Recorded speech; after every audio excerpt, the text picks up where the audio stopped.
सभी बच्चे प्यार से बोलेंगे ओम शांति। ओम शांति।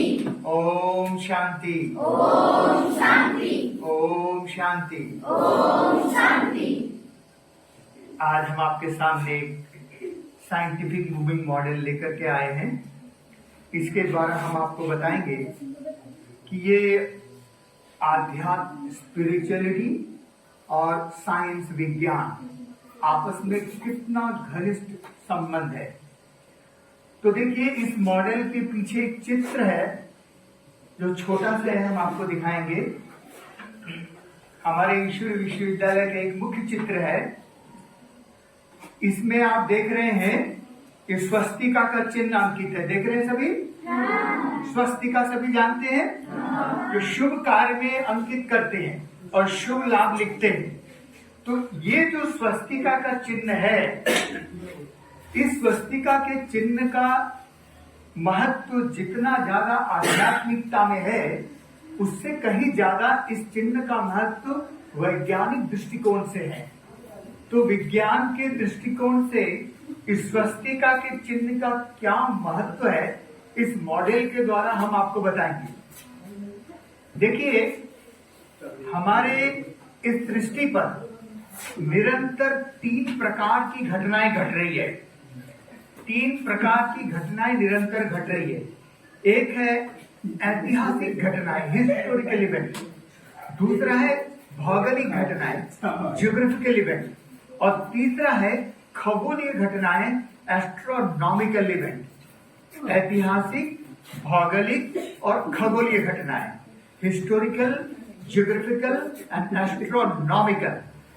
और इन तीनों घटनाओं के अंदर इस सृष्टि की सारी घटनाएं आ जाती है, इसके बाहर कुछ भी नहीं है।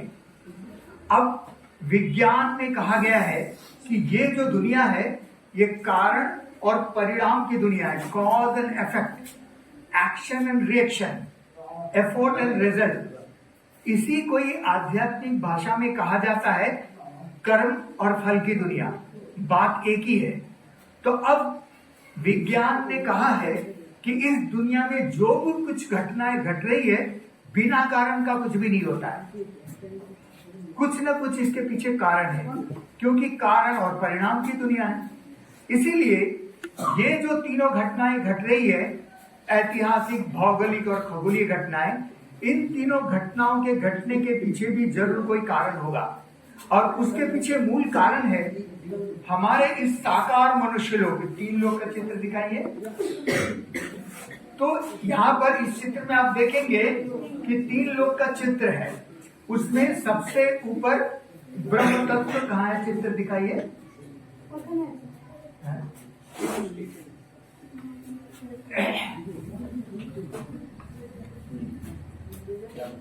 आप बताइए। हाँ, तो इसमें आप देख रहे हैं कि सबसे ऊपर एक निराकारी दुनिया है, बीच में एक सूक्ष्म लोक दिखा, और सबसे नीचे 5 तत्वों की दुनिया दिखाई है। ये 5 तत्वों की दुनिया है, जिसमें चांद, सूर्य, तारे, पृथ्वी सब है। तो ये जो साकार मनुष्य लोग, जो 5 तत्वों की दुनिया है, इसकी 3 विशेषताएं। अभी जो इस दुनिया में हम लोग रह रहे हैं, इसी दुनिया में रह रहे हैं, 5 तत्वों की दुनिया। तो इस साकार मनुष्यों की 3 विशेषताएं हैं, और उनमें से सबसे पहली विशेषता है लाइट। इस मॉडल में आप देख रहे हैं एक जलती हुई लाइट दिखाई गई है। ये सूर्य दिखाया गया है, सन, सूर्य को सिंबलाइज किया है। हाँ, अब देखिए, अब चूंकि दुनिया में सूर्य का प्रकाश है, इसलिए दुनिया दिखाई देती है, विजिबल है, दृश्यमान है। दूसरी विशेषता है साउंड, आवाज। चूंकि दुनिया में आवाज है, इसलिए हम बोल सकते हैं, सुन सकते हैं और अपने विचारों की लेन देन कर सकते हैं। और तीसरी विशेषता है गति, मोशन, गति। चूंकि दुनिया में गति है, इसलिए ये दुनिया परिवर्तनशील है। अगर दुनिया में गति नहीं होती तो परिवर्तन भी नहीं होता। परंतु हम अनुभव करते हैं कि हमारी सृष्टि निरंतर परिवर्तनशील है, क्योंकि यहाँ गति है। तो ये जो मॉडल है, खास करके गति के ऊपर केंद्रित है। यहाँ पर 3 प्रकार की गति दिखाई गई है। 3 प्रकार की गति आत्माओं की भी होती है, और 3 प्रकार की गति पृथ्वी की भी होती है। आत्मा का चित्र दिखाइए। अब देखिए आत्मा, हम सभी का वास्तविक परिचय क्या है? हम सभी का, यहां दे दीजिए,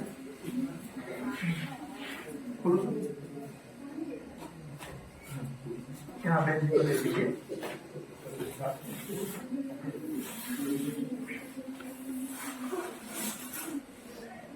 अब देखिए, हम किसी से पूछते हैं आपका परिचय क्या है, तो स्वतः ही आप अपना नाम बताएंगे, अपना काम बताएंगे, अपनी जाति बताएंगे, परंतु हम सभी का असली परिचय है कि हम आत्मा हैं और आत्मा दोनों भ्रुकुटी के बीच में निवास करती है।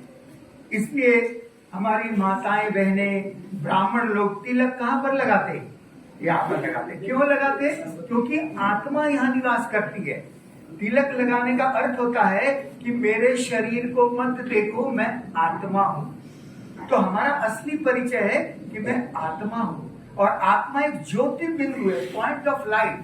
और उस आत्मा में मन बुद्धि संस्कार होते हैं, वो आत्मा की शक्ति है। तो आत्मा की भी 3 प्रकार की गति होती है। अब देखिए आत्मा की भी 3 प्रकार की गति होती है और पृथ्वी की भी 3 प्रकार की गति होती है। अब आत्मा की 3 गति को हम इस चित्र में दिखाया गया। चित्र दिखाइए सृष्टि चक्र का।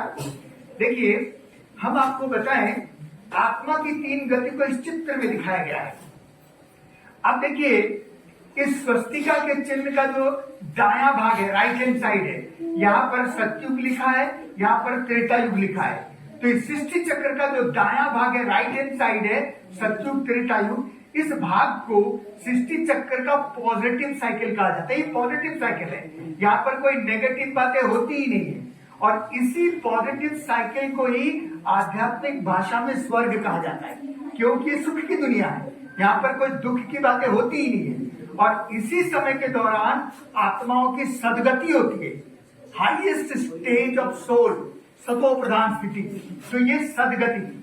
और स्वस्तिका के चिन्ह का जो ये बायां भाग है, लेफ्ट हैंड साइड, जहां पर द्वापर युग और कलयुग लिखा हुआ है, ये भाग सृष्टि चक्र का नेगेटिव साइकिल है, जिसको नर्क कहा गया है। और यहाँ पर आत्माओं की दुर्गति होती है, यहाँ पर सदगति, यहाँ पर दुर्गति। अब सृष्टि चक्र, चक्र माने जो निरंतर घूमता रहता है, इसीलिए सतयुग, त्रेता युग, द्वापर युग, कलयुग, कलयुग के बाद सृष्टि रुक नहीं जाएगी, उसके बाद फिर से सतयुग आएगा, तभी तो चक्र कहलाएगा। इसीलिए कहा जाता है हर दिन हो तन एक समान। हमेशा सतयुग ही रहेगा ऐसा कभी नहीं हो सकता, हमेशा कलयुग ही चला रहेगा ऐसा भी कभी नहीं हो सकता। सृष्टि परिवर्तनशील है, क्योंकि यह गति है। तो इसीलिए अब ये महापरिवर्तन का समय आ चुका है।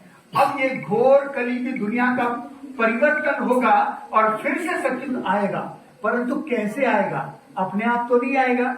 तो इसीलिए कलयुग के अंत में और सतयुग के आदि काल में बीच में एक छोटा सा समय दिखाया गया है, जिसको कहा जाता है कल्याणकारी पुरुषोत्तम संगम युग। वो अभी चल रहा है, अभी ये संगम युग है। और इसी समय पर निराकार शिव परमात्मा, परमात्मा का चित्र दिखाइए। जैसे हम आत्मा निराकार ज्योतिर्बिंदु है, वैसे परम पिता परमात्मा भी निराकार ज्योतिर्बिंदु है। ये आप पीछे चित्र देख रहे हैं।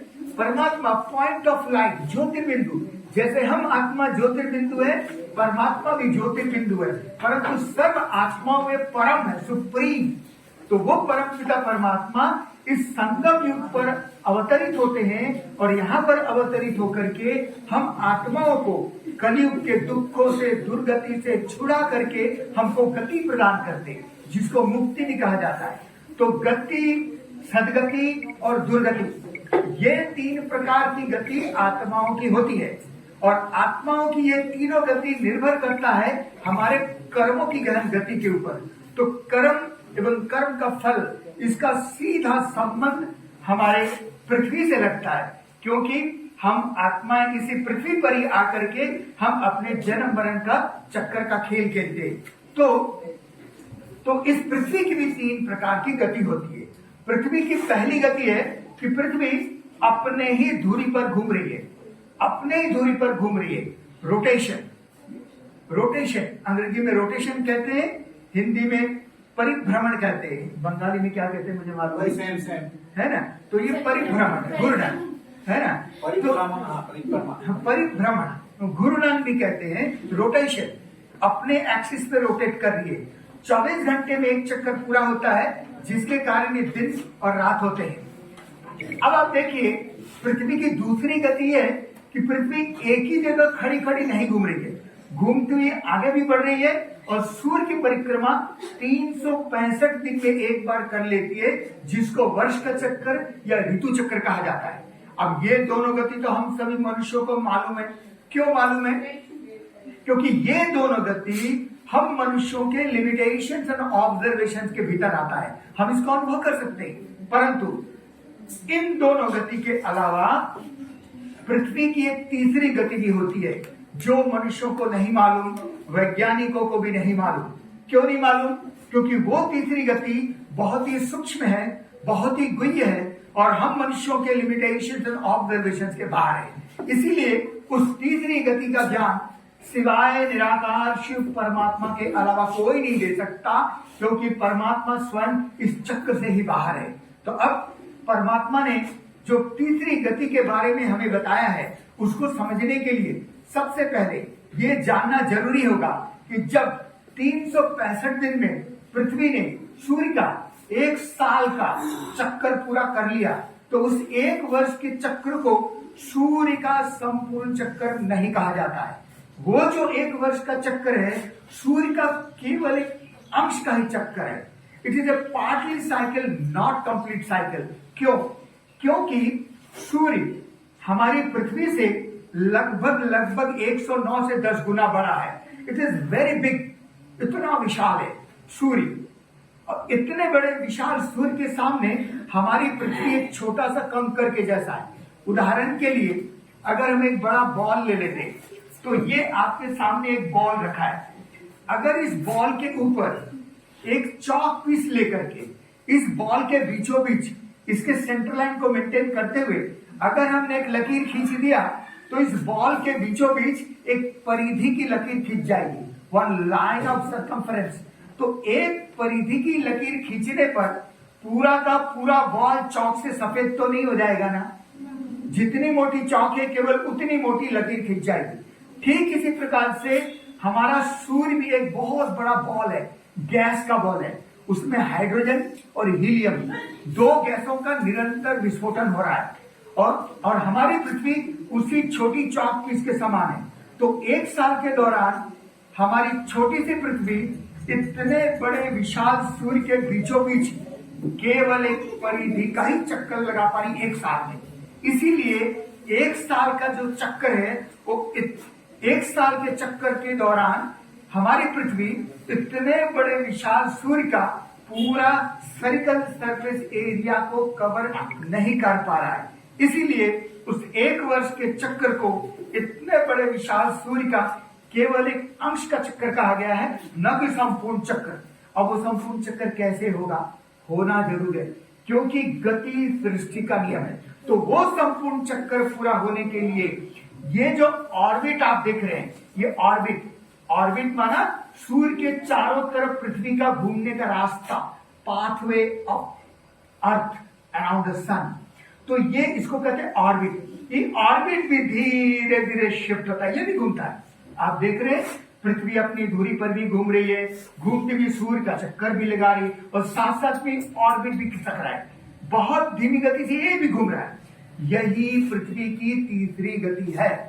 अब आप देखिए इस ऑर्बिट को अगर हम इधर से देखेंगे या इधर से देखेंगे, हमें गोल दिखाई देगा, और इधर से गोल दिखने वाली ऑर्बिट को अगर आप सामने से देखेंगे, तो यही गोल ऑर्बिट सामने से आपको एक लकीर नजर आएगी। ये लकीर नजर आएगी।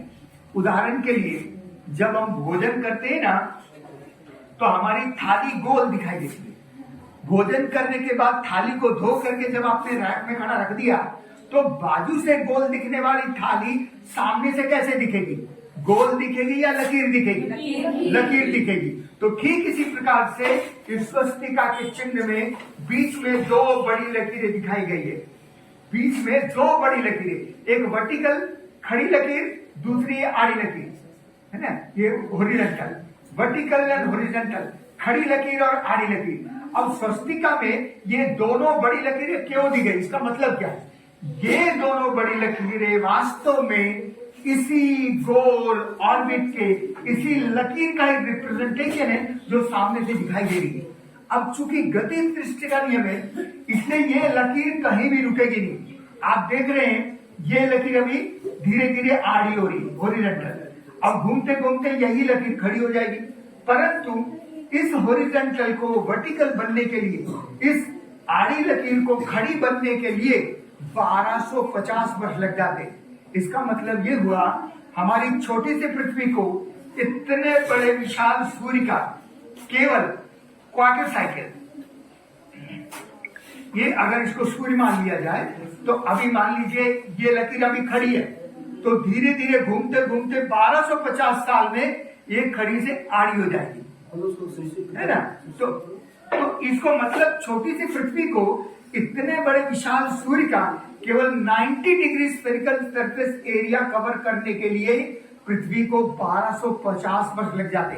तो हम समझ सकते हैं कि हमारी छोटी सी पृथ्वी को इतने बड़े विशाल सूर्य का पूरे 360 डिग्री का स्फेरिकल सरफेस एरिया को पूरा संपूर्ण रूप से कवर करने के लिए उसको 5000 साल लग जाते।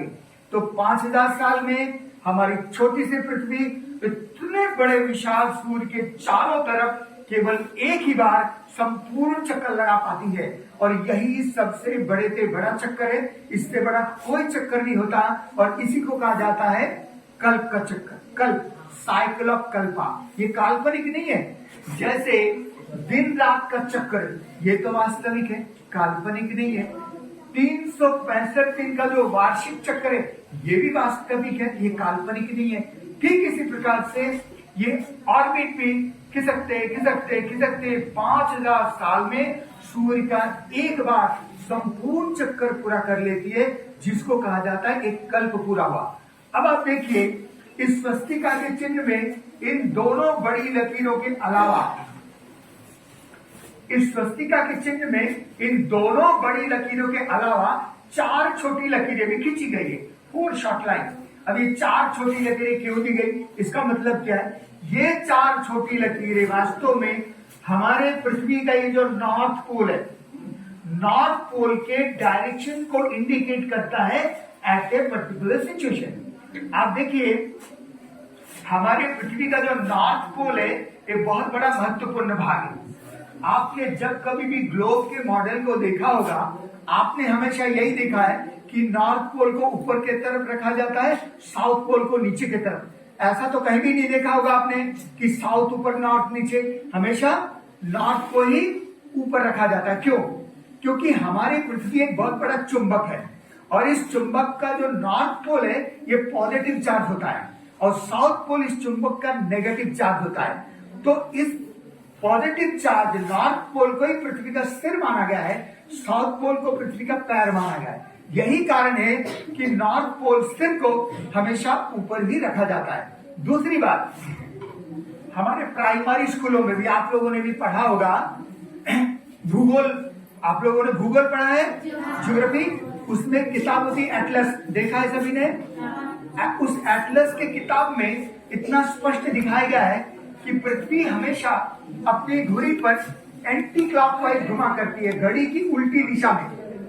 घड़ी की उल्टी दिशा में पृथ्वी हमेशा घुमा करती है, और यही कारण है कि सूरज पूर्व दिशा से उदय होता हुआ दिखाई देता है। अगर ये घड़ी की दिशा में घूमने लगेगा तो सूरज पश्चिम से उदय होता हुआ दिखाई देगा, पर ऐसा कभी नहीं हो सकता, क्योंकि पृथ्वी हमेशा अपनी धुरी पर एंटी क्लॉकवाइज घड़ी की उल्टी दिशा में ही घुमा करती है। परंतु कब? जब नॉर्थ पोल की तरफ से देखेंगे तब। अभी नॉर्थ पोल की तरफ से आप देखिए तो क्या दिखाई दे रहा है? घड़ी की उल्टी दिशा, एंटी क्लॉकवाइज। अब इसी गति को आप साउथ पोल से देखिए, गति वही है, परंतु आप इसको साउथ पोल से देखिए, क्या दिखाई दे रहा है बच्चों? क्लॉकवाइज दिखाई दे रही है घड़ी की दिशा में। साउथ पोल से यही गति घड़ी की दिशा दिखाई देगी, और इसी गति को नॉर्थ पोल से देखने से एंटी क्लॉकवाइज, घड़ी की उल्टी दिशा दिखाई देगी। क्यों? क्योंकि हमारा एंगल ऑफ विजन चेंज हो गया। तो हमने आपको बताया कि पृथ्वी की पहली गति हमेशा घड़ी की उल्टी दिशा में हुआ करती है, और पृथ्वी की जो दूसरी गति है वो भी हमेशा घड़ी की उल्टी दिशा में हुआ करती है। और ये दोनों गति एटलस के किताब में दिखाए गए, आप अच्छी तरह से फिर से देखना। परंतु हमने जो पृथ्वी की तीसरी गति के बारे में आपको बताया, वो तीसरी गति हमेशा हमेशा घड़ी की दिशा में हुआ करती है। यही कारण है कि स्वस्तिका के चिन्ह में ये चारों छोटी लकीरों को घड़ी की दिशा में दिखाई गई है ना। अब आप देखिए, अब हमारे ये जो स्वस्तिका के ये जो बीच की दो लकीरें हैं, ये सिद्ध करता है कि पृथ्वी की तीसरी गति होती है। अगर पृथ्वी की तीसरी गति नहीं होती तो यहाँ दो बड़ी लकीरें दिखाने की जरूरत ही नहीं थी, एक ही लकीर दिखाना काफी था। परंतु चूंकि पृथ्वी की तीसरी गति होती है, इसलिए ये लकीर कभी आड़ी हो जाती तो कभी खड़ी हो जाती है। इसलिए स्वस्तिका के चिन्ह के ये दोनों बीच की बड़ी लकीरें सिद्ध करता है कि पृथ्वी की तीसरी गति होती है, और ये चारों छोटी लकीरें ये सिद्ध करता है कि वो तीसरी गति घड़ी की दिशा में होती है। अब आप देखिए, पृथ्वी की तीसरी गति का जो रेफरेंस पॉइंट है वो भी नॉर्थ पोल ही है। देखिए, हम सब जानते हैं कि हमारी पृथ्वी हर 6 महीने के बाद एक छोर से दूसरे छोर तक आ जाती है, जिसके कारण ही उत्तरायण और दक्षिणायन बनता है। हमारे पूरे वर्ष में 2 तारीख बड़े महत्वपूर्ण है, एक 21 जून और दूसरा 22 दिसंबर। 21 जून को पृथ्वी एक छोर तक पहुंच जाती है और उसका उत्तरायण पूरा हो जाता है, और वहीं से दूसरे दिन से दक्षिणायन शुरू हो जाता है। ठीक 6 महीने के बाद 22 दिसंबर में पृथ्वी दूसरे एंड में पहुंच जाती है और उसका दक्षिणायन पूरा हो जाता है, और वहीं से उत्तरायण शुरू हो जाता है। अब आप देखिए, अब परंतु पृथ्वी जब दूसरे एंड पे चली जाएगी तो भी देखिए, जैसे ये आप मॉडल में देख रहे हैं, अभी पृथ्वी इस एंड पे चली गई, तो यहाँ पर इधर भी होगा तो भी नॉर्थ पोल होगा। 6 महीने के बाद पृथ्वी जब दूसरे एंड पे आ जाएगी तो भी नॉर्थ पोल इधर ही होगा। परंतु शायद आपको दूर से नहीं दिखाई दे रहा है, यहाँ पर हमने एक नॉर्थ पोल एरो मार्क दिखाया है। तो इधर का एरो मार्क, ये इसको कहते हैं लीडिंग नॉर्थ पोल, इसको कहते हैं लैगिंग नॉर्थ पोल, क्योंकि इधर का नॉर्थ पोल जो है आगे बढ़ रहा है और इधर का नॉर्थ पोल है ये पीछे हट रहा है। तो लीडिंग नॉर्थ पोल को ही पृथ्वी के तीसरी गति का आधार बना है। अब यही लीडिंग नॉर्थ पोल घूमते घूमते जब ये नेगेटिव साइकिल में प्रवेश कर जाएगा तो ठीक यहीं से द्वापर युग की शुरुआत माना जाएगा। 1250 साल बाद वही लीडिंग नॉर्थ पोल जब ऊपर की तरफ प्रवेश कर जाएगा तो ठीक यहीं से कलयुग की शुरुआत माना जाएगा, और अगले 1250 साल बाद वही लीडिंग नॉर्थ पोल जब पॉजिटिव साइकिल में प्रवेश करेगा तो ठीक यहीं से सतयुग का प्रारंभ माना जाएगा, और अगले 1250 साल बाद वही लीडिंग नॉर्थ पोल जब नीचे की तरफ प्रवेश करेगा तो ठीक यहीं से त्रेता युग का प्रारंभ माना जाएगा। परंतु जब ये leading north pole positive cycle में प्रवेश करता है, उससे ठीक पहले इस पृथ्वी पर एक बहुत बहुत बहुत बड़ा चमत्कार हो जाता है। वो क्या चमत्कार होता है? देखिए, हमने आपको बताया इस संगम युग में ही स्वयं निराकार ज्योतिर्बिंदु शिव परमात्मा का अवतरण इस धरती पर होता है, और उनका अवतरण हो चुका है, और परमात्मा इसी समय इस पतित कलियुगी दुनिया को सतयुगी दुनिया में परिवर्तन करने का, महापरिवर्तन करने का महाकर्तव्य कर रहे हैं। कैसे करते हैं? परमात्मा सबसे पहले हम आत्माओं को सत्य ज्ञान की समझ देते, ट्रू नॉलेज। आज की दुनिया में ज्ञान की भरमार है, गूगल में जो भी सर्च करेंगे मिल जाएगा, परंतु सत्य ज्ञान तो उसे कहा जाता है जो आत्मा को सतोप्रधान बनावे। अच्छा, बच्चों की छुट्टी का समय हो गया तो रिमाइंड कर दे, बच्चे अभी उठे हैं तो मैं समझता हूँ अभी बंद कर देना चाहिए, ठीक है?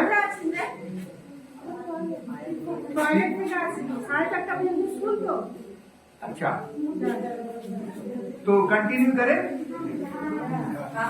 हाँ नहीं बोल रहे, इसका मतलब स्टॉप करें। ओके, स्टॉप करता हूँ। अच्छा, सुनेंगे? ओके, क्योंकि आप बोर हो जाएंगे तो मेरा बोलने का अर्थ नहीं है। सभी को सुनने का इंटरेस्ट आ रहा है? हाँ। ओके, तो हम आपको बता रहे हैं कि अब परमात्मा हम आत्माओं को सत्य ज्ञान की समझ देते हैं, जिसको अभी भाई जी ने बताया है कि ईश्वरीय ज्ञान। तो ये ईश्वरीय ज्ञान और साथ साथ ये सहज राजयोग का अभ्यास, जब मास स्केल में अनेक आत्माएं इस ईश्वरीय ज्ञान और राजयोग मेडिटेशन के अभ्यास के द्वारा पवित्र बनती है, पॉजिटिव बनती है, तो उन एक एक आत्माओं के संगठित पवित्रता के वाइब्रेशन के फलस्वरूप इस पृथ्वी का भौतिक परिवर्तन शुरू हो जाता है। और वो भौतिक परिवर्तन 3 विधि के द्वारा होते हैं। एक है प्राकृतिक आपदाएं, दूसरा होता है सिविल वार, गृह युद्ध, और तीसरा एंड फाइनल वो है न्यूक्लियर वार, परमाणु युद्ध। इसका मतलब यह हुआ, जब ये leading north pole positive cycle में प्रवेश करता है, उससे ठीक पहले इस पृथ्वी पर एक बहुत बड़ा भयंकर न्यूक्लियर वार अवश्य होता है, परमाणु युद्ध अवश्य होता है, क्योंकि बिना परमाणु युद्ध के इतने बड़े विशाल सृष्टि का संपूर्ण परिवर्तन होना संभव ही नहीं। क्योंकि परमात्मा ने कहा है कि पुरानी दुनिया की एक भी चीज नई सत्य की दुनिया में नहीं होगी, सब नया हो जाएगा, एवरीथिंग न्यू। तो इतना बड़ा विशाल परिवर्तन के लिए परमाणु युद्ध अति आवश्यक है। तो आने वाले दिनों में जब ये परमाणु युद्ध होगा क्या शुरू हो चुका है, सब जानते हैं शुरू हो चुका है, समाचार सुनते हैं ना, रशिया यूक्रेन का युद्ध, इजराइल हमास का पैलेस्टाइन का युद्ध, और अभी तो और भी युद्ध शुरू हो चुके हैं, ईरान और है ना पाकिस्तान का भी शुरू हो चुका है। तो इस तरीके से अब ये युद्ध जब तृतीय विश्व युद्ध का रूप ले लेगा, थर्ड वर्ल्ड वार का रूप ले लेगा, और वो दिन दूर नहीं है, बहुत ही नजदीक है। तो जब ये थर्ड वर्ल्ड वार का रूप ले लेगा, उस समय हमारे पृथ्वी पर बहुत बड़े बड़े परिवर्तन होने वाले हैं। और उनमें से सबसे पहला परिवर्तन तो ये होगा, जब इतने शक्तिशाली atom bomb, hydrogen bomb, nitrogen bomb, nuclear bomb की बौछार एक साथ होगी। क्योंकि एक देश चालू करेगा तो कोई रुकने वाला नहीं होगा। उस समय हमारे पृथ्वी पर इतनी जबरदस्त गर्मी उत्पन्न हो जाएगी कि इन आंखों से जो कुछ भी दिखाई दे रहा है, सब कुछ सेकंड से भी कम समय में सब कुछ जल के पिघल के राख भूसा पाउडर हो जाएगा। क्योंकि एक एटॉम बॉम्ब की बात कर रहा हूं, एक एटॉम बॉम्ब जहां भी गिरेगा कम से कम 10 लाख सेल्सियस डिग्री टेम्परेचर पैदा करेगा एक एटॉम बॉम्ब। आप सब जानते हैं एटॉम बॉम्ब का आविष्कार कब हुआ? 1944 में। और उसका पहला प्रयोग कब हुआ? 6 अगस्त 1945 में, जब अमेरिका ने द्वितीय विश्व युद्ध के दौरान जापान के हिरोशिमा शहर में डाला, और उसके 2 दिन बाद 8 अगस्त को नागासाकी शहर में डाला। वो तो बेबी बॉम्ब थे, ट्रायल वाले बॉम्ब थे। उस बेबी बॉम्ब में रिकॉर्ड में कहा गया है कि उस समय उस बेबी बॉम्ब के द्वारा उस समय 4000 सेल्सियस डिग्री टेम्परेचर पैदा हुआ था।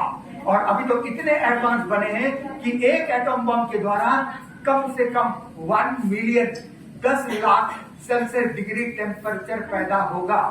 और हाइड्रोजन बॉम्ब, न्यूक्लियर बॉम्ब, और इतने बमों के इकट्ठे बौछार से वो तो करोड़ों डिग्री जाएगा।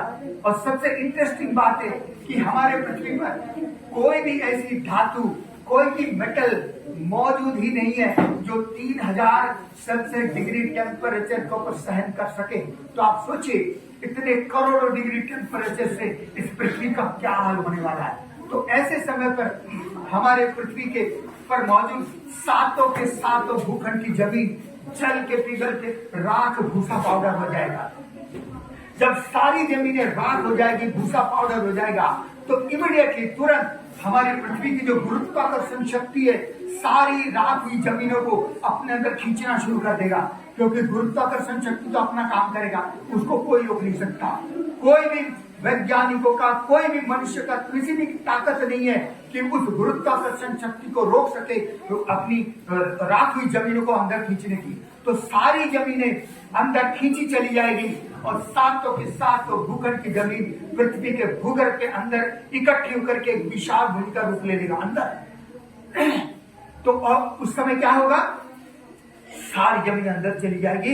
इसका मतलब जितने भी देश अभी पृथ्वी पर मौजूद है सब के सब समंदर के अंदर समा जाएंगे। परंतु जो मैं चमत्कार की बात कर रहा था, वो चमत्कार ये होगा, सारे के सारे देश समंदर के अंदर समा जाएंगे, परंतु हमारी भारत की भूमि कभी भी समंदर के अंदर नहीं जाएगा। क्यों नहीं जाएगा? ऐसा चमत्कार कैसे होगा? उसके पीछे 3 कारण है, और उसका पहला कारण है, इस भारत की भूमि पर स्वयं निराकार ज्योतिर्बिंदु शिव परमात्मा का अवतरण होता है, जो कि इन्फिनिटी पॉजिटिव एनर्जी है, सकारात्मक ऊर्जा का अकुट भंडार है, पवित्रता का सागर है। तो परमात्मा के अवतरण से हमारी भारत की भूमि उनके पॉजिटिव एनर्जी के सूक्ष्म वाइब्रेशन से रिचार्ज होना शुरू हो जाता है। कोई भी दूसरा देश अगर भारत के ऊपर एटॉम बॉम्ब, न्यूक्लियर बॉम्ब के द्वारा अटैक करना चाहता है, तो उसके नेगेटिव संकल्प को परमात्मा की पॉजिटिव एनर्जी उसको वहीं पर ही रोक देता है। और यही कारण होता है अटैक करने वाले देशों के प्रमुखों को कोई न कोई कारण नजर आता है, जिसके कारण उसको भारत पर अटैक करने का प्रोग्राम पोस्टपोन करना ही पड़ता है। फिर भी अगर वो अटैक करना चाहता है, तो फाइनल अटैक करने से ठीक पहले या तो कोई तीसरा ही देश उस पर अटैक कर देगा, या फिर कोई ऐसी भयंकर प्राकृतिक आपदा आ जाएगी जिससे उस अटैक करने वाले देश का अस्तित्व समाप्त हो जाएगा। वरना भारत में भी अगर किसी ने एटॉम बम, न्यूक्लियर बम छोड़ दिया, तो भारत की जमीन भी राख होकर के अंदर चली जाए, परंतु वो काम परमात्मा होने ही नहीं देता है। इसीलिए हमारी भारत की भूमि अविनाशी खंड है। इसका दूसरा कारण यह है कि इस सृष्टि पर एक बहुत सुंदर के यूनिवर्सल लॉ है, बहुत सुंदर यूनिवर्सल लॉ है जो भारत की रक्षा करता है। वो लॉ क्या है? वो लॉ ये है, यहाँ पर हर चीज गोल है, एवरीथिंग इज साइक्लिक, हर चीज का एक सर्किट कंप्लीट होता है। इतना तक कि जो हम संकल्प करते हैं ना, थॉट क्रिएट करते हैं, विचार तरंगे उत्पन्न करते हैं, उसका भी सर्किट कंप्लीट होता है। मान लीजिए मैंने किसी के लिए नेगेटिव सोचा, बुरा सोचा, वही नेगेटिव संकल्प जो मैंने दूसरे के लिए किया, कुछ समय बाद मेरे पास ही लौट के आएगा और सर्किट कंप्लीट होगा। परंतु जब मेरे पास लौट के आएगा तो कई गुना मल्टीप्लाई होकर के लौटेगा और सबसे ज्यादा नुकसान हमारा होगा। इसलिए परमात्मा ने हमको यही शिक्षा दी है कि हमेशा हर आत्मा के प्रति हमको क्या करना है? पॉजिटिव संकल्प ही करना है, शुभ भावना, शुभकामना ही करनी है, क्योंकि हमारा पॉजिटिव संकल्प जब मल्टीप्लाई होकर के हमारे पास लौट के आएगा तो हमारे लिए वो सुरक्षा कवच बनेगा, हमारी रक्षा करेगा। आप सब जानते हैं अभी हमारा भारत देश को क्या कहते हैं? अभी कल 26 जनवरी है, गणतंत्र दिवस मनाएंगे सभी। हाँ, तो हमारे भारत देश को क्या कहा जाता है? भारत माता की जय, भारत माता कहा जाता है, और किसी देश को माता नहीं कहा जाता है। तो हमारा भारत देश कभी भी दूसरे देश पर कभी भी ना अटैक किया है, ना कभी करेगा, क्योंकि भारत माता है। माता अपने बच्चों पर कभी अटैक नहीं करता है। तो अब देखिए, जब हमारा भारत देश जब किसी दूसरे देश पर अटैक करने का नेगेटिव संकल्प करता ही नहीं है, तो हमारे भारत देश पर भी कोई अटैक कर ही नहीं सकता है। उसके उल्टा आप देखिए, कोई दूसरा देश बार बार भारत के ऊपर अटैक करने का नेगेटिव प्लानिंग बना रहा है, तो उसका नेगेटिव संकल्प उसी का विनाश सबसे पहले करता है। यही यूनिवर्सल लॉ है। इसीलिए हमारा भारत देश के ऊपर कितना भी कोई नेगेटिव प्लानिंग बना ले, परंतु फिर भी वो भारत के ऊपर कभी अटैक कर ही नहीं सकता। ये हमारा यूनिवर्सल लॉ हमारे भारत की रक्षा करता है। और इसका तीसरा कारण ये है, अभी हम सब जानते हैं हमारे पृथ्वी के भूगर्भ के अंदर लावा भरा हुआ है, लावा आग का गोला है अंदर, है ना। अगर पृथ्वी की संरचना को आप देखेंगे, भूगोल पढ़ेंगे, तो उसमें एटलस की किताब में दिखाया गया अंदर लावा है, आग का गोला है। तो जब सारी जमीनें गुरुत्वाकर्षण शक्ति के द्वारा अंदर खींची चली जाएगी, तो वो जमीन क्या करेगी?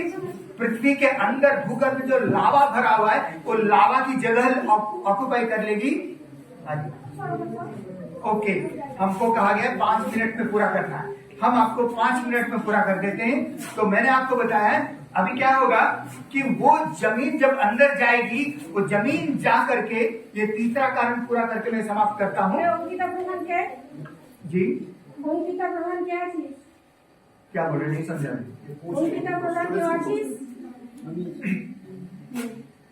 कंटिन्यू करें। हाँ, तो मैं बता रहा था वो जमीन जब अंदर जाएगी, वो जमीन जाकर के लावा की जगह ऑक्युपाई कर लेगी और लावा को बाहर फेंक देगा।